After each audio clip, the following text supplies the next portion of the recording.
Assalamualaikum warahmatullahi wabarakatuh. Waalaikumsalam. Bapak Ibu, alhamdulillah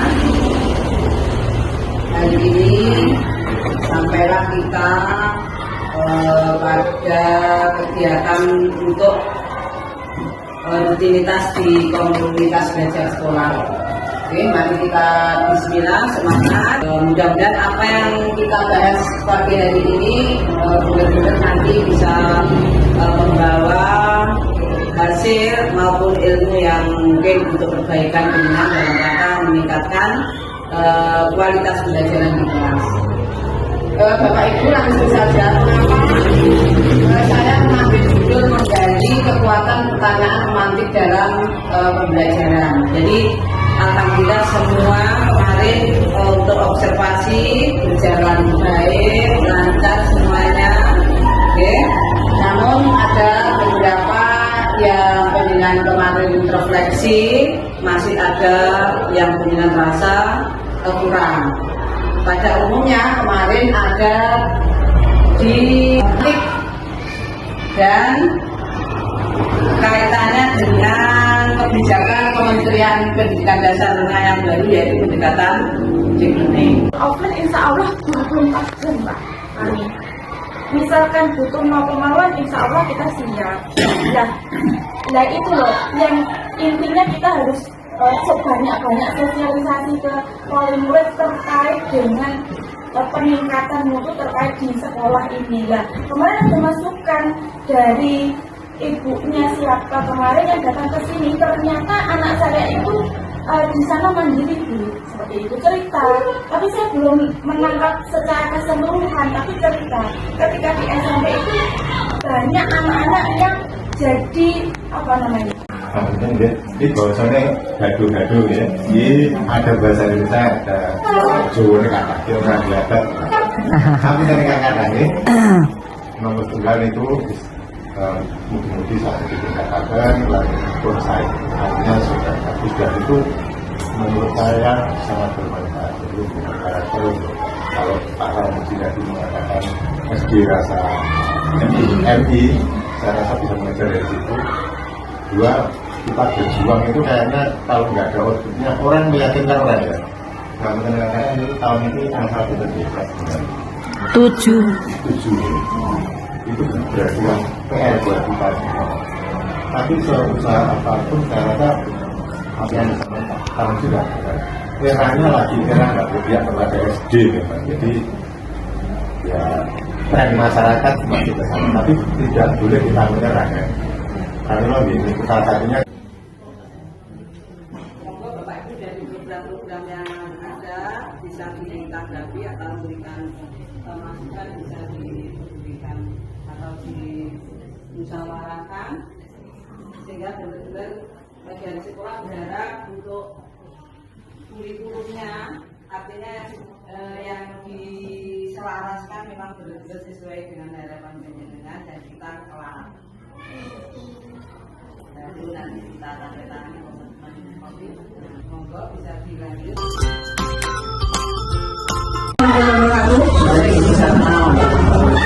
Selamat pagi Bapak Ibu semuanya. Dan di sini saya akan diseminasi atau menjelaskan kepada Bapak Ibu UPT SMK 2 mengenai pelatihan kodim dan KA yang sudah saya dapatkan di 2 bulan atau 1 bulan yang lalu. Ini adalah latar belakang kenapa kita harus progresi tentang materi kodim dan KA. Yang pertama adalah pendidikan matematika seiring dengan perkembangan industri 4.0 penggunaan dasar-dasar artifisial, yaitu model pembelajaran emosi yang disarankan dari KA-nya adalah problem based, project, limit based, dan discovery.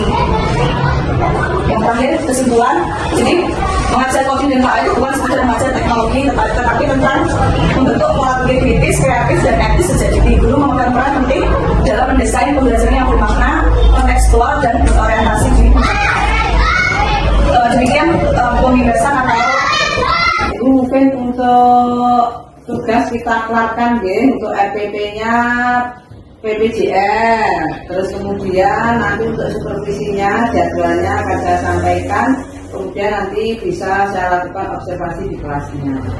Nah, itu yang bisa saya sampaikan. Sekali lagi terima kasih. Assalamualaikum warahmatullahi wabarakatuh. Waalaikumsalam warahmatullahi wabarakatuh. Ini logonya sama kan seperti itu?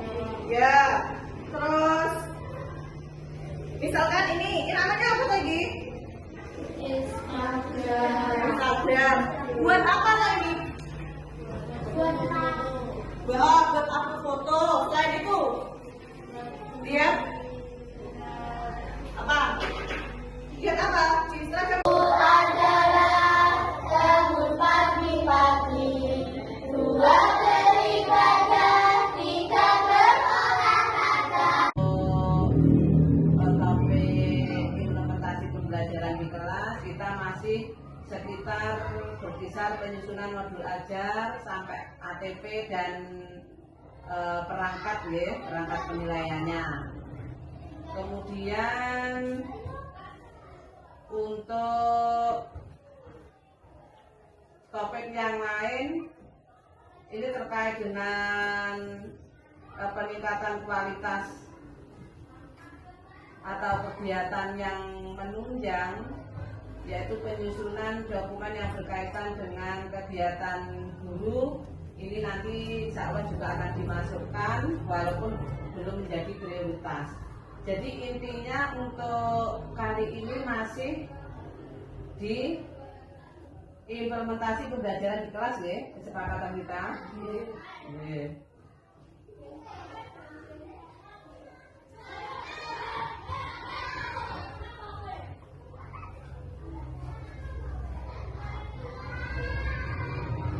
Kemudian setelah kita tadi sudah menyampaikan akar masalah dari topik subtopik yang diintervensi tadi ya, kita sudah melihat sumber data, artinya sudah melakukan mungkin kemudian sudah menceritakan, melakukan pengamatan, memilih masalah yang dianggap prioritas bagi sekolah.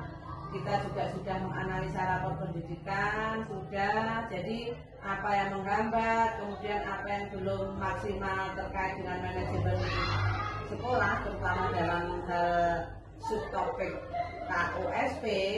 Ini tadi masalah yang menghambat peserta didik apa, yang menghambat visi misi apa, ini sudah kita sepakati ya. Berarti apapun yang KUSP yang berkaitan dengan akar masalah sekolah ini belum maksimal, tapi sekali lagi saya pastikan fokus di implementasi pembelajaran ya. PPP sudah jelas ya, alhamdulillah. Hanya untuk peningkatan literasi baca khususnya. Terus rapot pendidikan kita untuk yang tahun lalu kan benar kritisnya ini yang masih perlu dibenahi.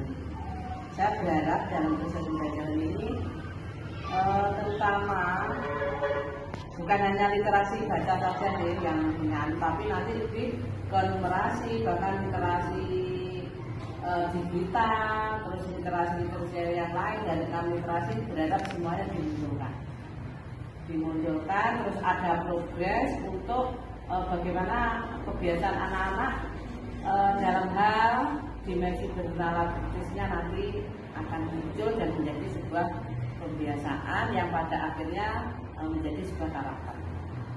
Terus kemudian Bu Tanti tadi dalam pemanfaatan buku berjenjang luar biasa, walaupun yang baru sama seperti yang dialami Bu Alfi, alhamdulillah semuanya bersama.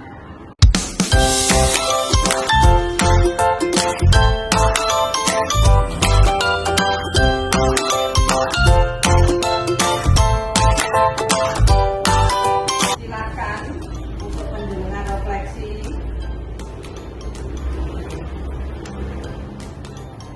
Dan direnungkan bagaimana praktik penjenengan kemarin saat mengajukan pertanyaan selama pembelajaran, terutama saat saya observasi kemarin ya.